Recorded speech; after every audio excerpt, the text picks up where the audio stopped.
First of all, just give us a broad overview on how you viewed that. Yeah, of course.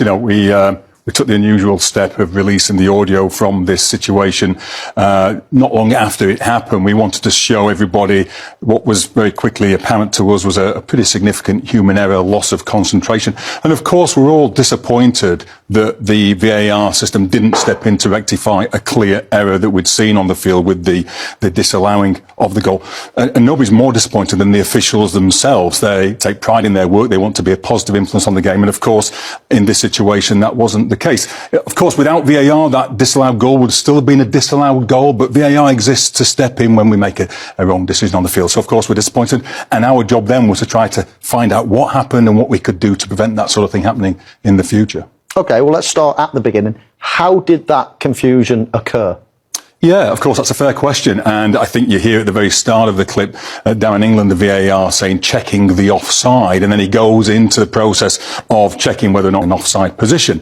He's able to do that because the flag was correctly delayed by the on-field assistant referee. I think you can hear that Darren's going through the process pretty quickly. We sometimes get criticism for being a little bit slow sometimes, and people want us to be as quick as we can be. And we do focus on efficiency, but never at the sacrifice of accuracy. We need to be accurate. But you can hear Darren's trying to be quick, and then he puts a line across, and that shows a very clear picture.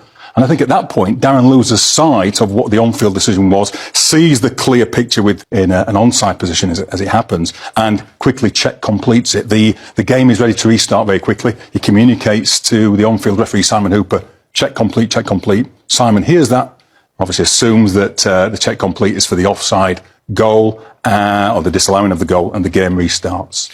Those words, check complete, they feel a little bit vague in light of what's happened. Are you happy with those words, or do you want more substantial sort of comments on it? Yeah, we know that human error can happen in all walks of life, and it happened here. One of the things that we have to do is put things in place to ensure that should we have a human error, it doesn't have the damage impact that we saw on this occasion. So one of the things that this has brought in sharp focus is the need to reiterate some of those communication protocols that are really valuable in VAR to prevent this type of thing happening. So we want the on-field referee to communicate to the VAR what the on-field decision is very clearly, and then the VAR to go back to the referee and acknowledge that they've heard that properly. The VAR goes through the process then of checking the situation, giving clear direction to the replay operator to get the right angles, speaking to the assistant VAR as they're going through that as well, so that the assistant VAR can be another check and balance, if you like. And then before communicating to the field, speaking to the AVAR to say what their intended direction of travel is going to be.